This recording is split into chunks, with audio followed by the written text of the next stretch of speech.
domino kan ini persoalannya itu. Yang saya katakan kemarin, ini Wakil Presiden ini Maruf Amin panggil si Mahfud MD sebagai kepanjangan tangan melaporkan ke Barreskrim. Ini Panji Gumilang, ya kan? Ini pertanyaan saya, apa Anda menggunakan lembaga negara, you memanggil orang atau you memanggil secara pribadi? Karena ini orang pintar licik, saya tahu. Nanti di pengadilan nanti muncul pertanyaan, kok ini efek dominonya ini kan karena apa? Panji Gumilang bicara, kemudian MUI ini tanggapi. MUI ini adalah, saya bilang si Wakil Presiden ini representatif dari MUI. Dia meninggal, dia hanya mau mendengarkan apa yang dikatakan oleh pengurus-pengurus MUI kepada Presiden, Wakil Presiden. Ini Wakil Presiden panggil Maruf Amin, Mahfud MD. Mahfud MD laporkan itu ke Barreskrim. Yang pertanyaan persoalan saya sekarang apa? Kalau di pengadilan nanti Anda melaporkan sebagai apa? Itu pertanyaan saya kan, untuk saya bilang mendeteksi dini sekarang itu pertanyaan-pertanyaan begitu. Karena ini orang ulat minyak gitu. Saya tahu, saya dapat berpikir sejauh itu. Kemudian Pak Sentemer, saya juga tidak setuju mendengar media-media mainstream itu. Sebenarnya tidak ada signifikan yang mereka bahas tentang Panji Gumilang selama saya mengikuti. Tidak ada sama sekali yang benar-benar esensi daripada percakapan mereka. Mengapa saya katakan kecuali Zoom N26 ya? Ya, kecuali Zoom ini. Ini benar-benar dia terbuka, dia tahu resiko apa. Kalau yang LC itu yang percaya, nggak ada itu Pak. Kunci-kuncinya cuma bilang dalam rangka pemilihan umum 2004 kuncinya, sehingga bukan itu persoalannya. Terima kasih Pastor Paul, juga teman-teman yang lain. Ya Pak Santiamer. Shalom. Ya, yang kemarin lanjut. Ya, benar. Yang co-host langsung bantah boleh ya, langsung komentar aja ya co-host. Iya Pak Santiamer, ini ya benar. Ini efek domino kan ini persoalannya itu. Yang saya katakan kemarin, ini Wakil Presiden ini Maruf Amin panggil si Mahfud MD sebagai kepanjangan tangan melaporkan ke Barreskrim. Ini Panji Gumilang, ya kan? Ini pertanyaan saya, apa Anda menggunakan lembaga negara, you memanggil orang atau you memanggil secara pribadi? Karena ini orang pintar licik, saya tahu.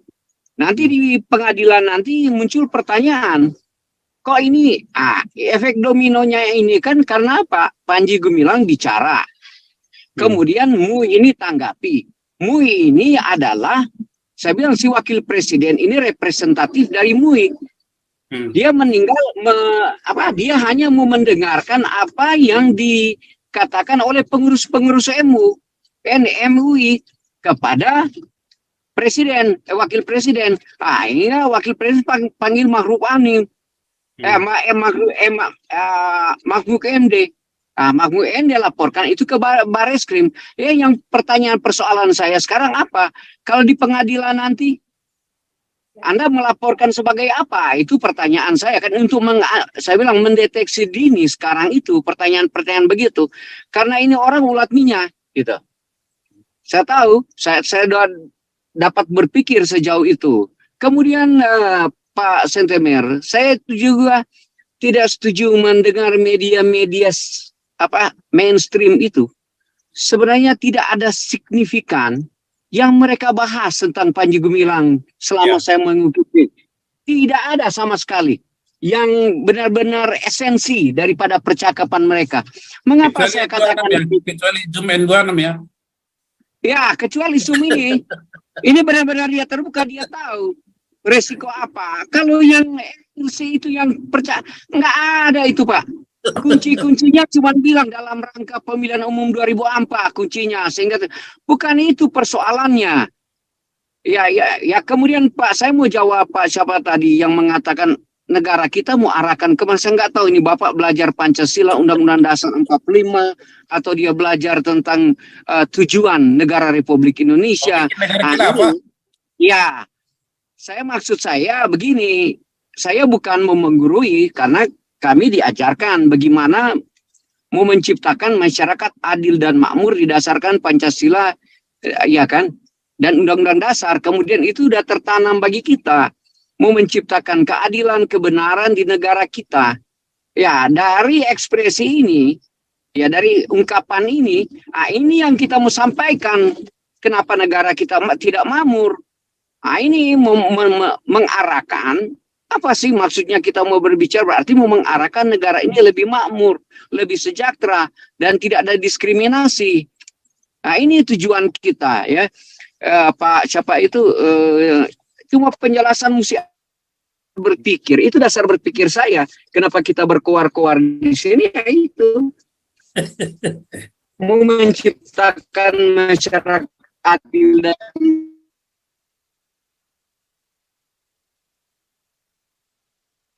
suaranya hilang. ya etika. Ya, oh iya Pak.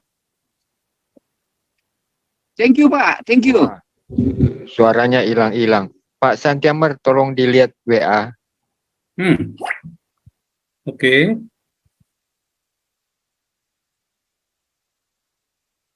Di chat ini ya. Oke. Baik. Ya, Lanjut Pak. memang sejak awal kan kita mengira-ngira aja, mencari kesalahan.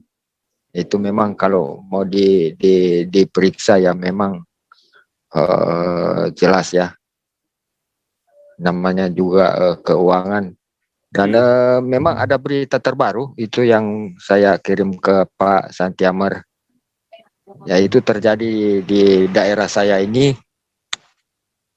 Ada demo dari mahasiswa yang menuntut ada transparansi penggunaan anggaran dari sebuah institusi. Demikian Pak Santiamer. Lanjut. Oke. Pak Kuang, ini ada WA-nya Bapak. Pak Mahmud MD adalah Ketua PPATK, ya. PPATK Ketua. Di undang-undang tidak ada disebutkan Ketua PPATK melaporkan, tidak ada kewenangannya itu. Kalau dia Ketua PPATK, ya, di internalnya dong itu. Internalnya PPATK. Dan kenapa harus dia fokus kepada Al Zaitun? Berarti ini kan seperti pesanan itu kepada Pak Mahmud. Nggak fair dong Pak Mahmud. Jadi begitu. Ya. Juga nanti Pak Mahmud bisa diputunkan ini. Jangan-jangan Anda ini sudah keluar daripada tupoksi Anda. Walaupun ada perpres atau apa, oke. Tetapi kalau diuji kepada undang-undang yang lebih di atasnya, apakah itu sesuai atau tidak? Tunggu dulu Pak Mahmud, gitu loh Pak Kuang. Tidak ada di undang-undang mengatakan itu. Saya katakan tadi, Undang-Undang Nomor 8 tahun 2010. Penyedia jasa keuangan, penyedia jasa barang, ya, jasa barang, dan individu. Tidak ada disebutkan di situ Ketua PPATK. Bank, apa mau melaporkan? Enggak. Kalau bank melaporkan, pasti dia, oh ini jangan ke bank itu. Itu enggak beres, itu lapor-lapor itu. Tidak akan mungkin. Tetapi ada tadi di peraturan pemerintah tahun berapa itu peraturan pemerintah nomor 43 tahun 2015 pasal 3, advokat boleh, notaris boleh. Apakah Pak Mahmud ini notaris? Apakah advokat? Pejabat pembuat akta tanah, akuntan publik dan perencana keuangan?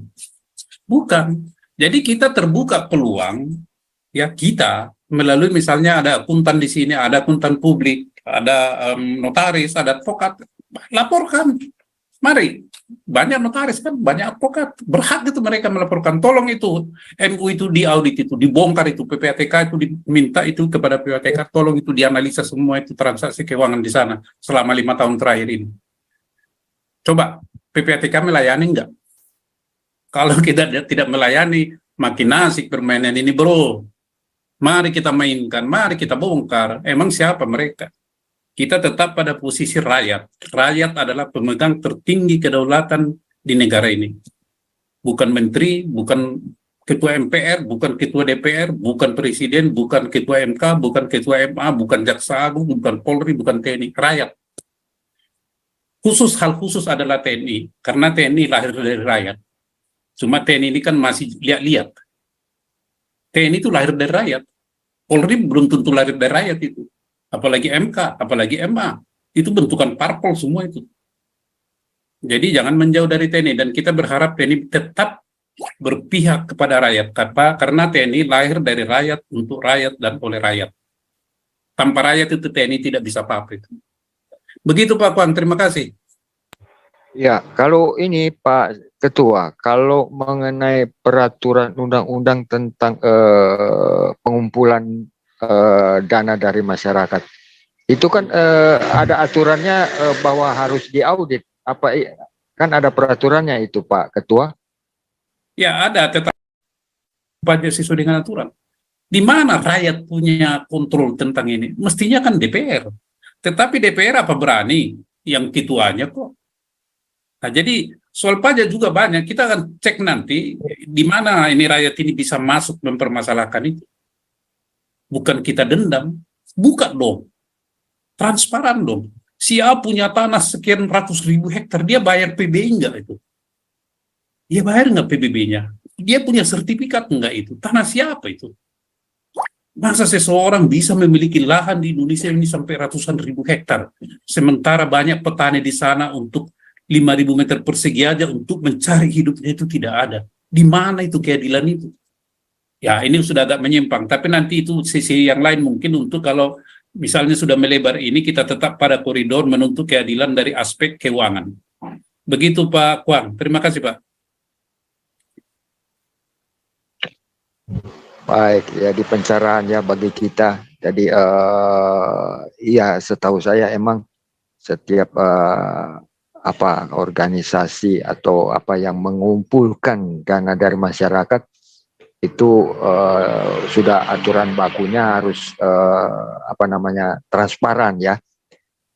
Kan setidaknya ya seperti yang kita lakukan di sini kan, setiap pengumpulan dana itu kita terbuka kepada donatur ya, kepada mereka yang jadi selalu mengumpulkan uang dari publik, dari kita umumkan juga ke publik masuk keluarnya dan itu supaya terbuka jelas.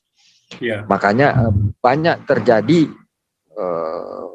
di dalam suatu organisasi atau suatu perkumpulan itunya diam-diam baik gitu.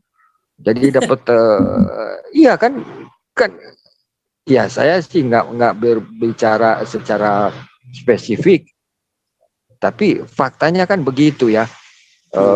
Banyak terjadi penyelewengan karena setiap pemasukannya itu tidak tidak ada transparansi.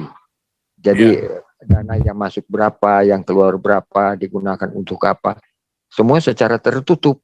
Nah, kalau mengingat yang Pak Santiamer sebutkan tadi pada waktu berkunjung, itu kan udah dinyatakan di sana bahwa mereka di sana itu semua tercatat. Nah, kalau demikian tercatat demikian ya berarti rapi itu pembukuannya. Kalau pembukuannya rapi ya mau diperiksa ya silakan aja kan, mudah itu. Mau masuk kemana, digunakan untuk apa, demikian. Cuman ya memang kembali lagi ya, kalau mau dicari salah, mau dilihat dulu tadi langkahnya di mana, kakinya injak apa, itu tetap aja ada salahnya. Lanjut. Sedikit Pak Kuang tambahan, kita menyesalkan ya, fatsun berpolitik ya, beretika berbangsa Indonesia ini sangat rendah. Kalau meminjam istilah daripada Bu Kony, tidak punya integritas, sangat rendah di Indonesia ini. Maka timbul pertanyaan, untuk apa Pak Mahfud MD kuar-kuar di publik? Ya, kuar-kuar, saya berkatakanlah kuar-kuar. Ya, bukankah kita menganut azas praduga tidak bersalah? Apa kewenangan Pak Mahfud mengatakan bahwa Panji Gumilang itu bersalah? Kemarin itu ada saya baca itu. Apa kewenangan dia? Jadi tidak ada etika lagi. Maka saya bilang, bapak ibu-ibu yang ada di sini juga bisa profesor ini, profesor lapangan. Ya kan karena bapak ibu lebih beretika. Ya, profesor honoraris causa gitu. Itu aja Pak. Jadi kita sangat prihatin ya di Indonesia ini. Jadi udah kayak preman semua itu. Pak Kayak Santi preman. Amir, Iya Pak. Pak Ketua. Iya Pak. Kalau saya melihatnya ini masalah Panji Gumilang ini kayak semacam switching isu ya, atau pengalihan isu. Karena ini menjelang pemilu ini biasanya ini gejala sosial yang ada di Indonesia ya, yang saya perhatikan. Khususnya menjelang pemilu itu biasanya yang dijadikan isu itu pertama isu PKI, kedua isu negara Islam Indonesia, ya. Kemudian juga ada isu separatis seperti OPM ya. KKB. Kemudian ya OPM Pak, atau yang di Aceh Merdeka itu GAM itu. Nah, itu tapi sekarang kan Aceh udah sedikit reda, jadi sekarang yang dimajukan itu OPM yang lagi rame ya menjelang pemilu. Kemudian ada lagi isu capres atau cawapres. Biasanya ya terjadilah itu post-trust ya. Jadi fakta dikalahkan oleh persepsi. Ini yang sering terjadi nih. Kemudian juga yang isu lagi yang satu ini, yang sejak zaman reformasi ini ada kembalinya Orde Baru dan HAM, pelanggaran HAM berat. Nah, ini isu. Tetapi kalau saya perhatikan ya, seperti semalam juga sempat dibahas ya, bahwa itu si Wapres, kemudian Mahfud MD, itu mereka sebenarnya diam-diam dan sangat sibuk terhadap OPM ini karena minta mau merdeka gitu kan. Dan Presiden Jokowi itu kan setelah beliau itu kembali dari Australia, New Zealand, mampir di Papua itu, dia itu sempat dapat angin segar, katanya mau dibebaskan Sandra, tapi ternyata tidak gitu. Sehingga ya mungkin aja disuruh sama apa ini presiden ini ke Wapres dan Mahfud supaya bagaimana caranya mereka menyelesaikan masalah di OPM ini, Papua Merdeka ini. Tetapi karena masalah ini mereka tidak bisa mereka tangani, sehingga ya dibuatlah semacam switching isu yang mana ya ini Al Zaitun. Coba perhatikan sekarang isu capres, cawapres, apalagi yang si Anies Baswedan itu kan sekarang itu kayak terdiam ya, kayak tidak sampai rame-rame sekali, tetapi ya itu yang sekarang ini yang lagi istilahnya masih naik ke permukaan yang Al Zaitun ini. Nah, kalau saya lihat demikian ini karena menjelang pemilu aja, sehingga ya macam-macam isu lah yang dibuat. Ya kita juga nggak tahu siapa yang di belakang ini, yang membuat isu ini. Kalau zaman pemerintah Orde Baru, ya itu yang pasti diatur semua kan oleh pemerintah yang bikin isu segala macam ini, yang switching isu lah. Tetapi setelah reformasi ini ada yang di belakang ini yang mengatur ini semua. Itu aja dari saya Pak, terima kasih. Pak Frans, satu lagi isu SARA juga. Ya betul.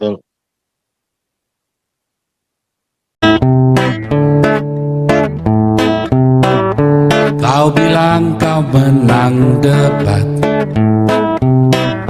lawan domba yang sesat. Kau bilang banyak yang tobat.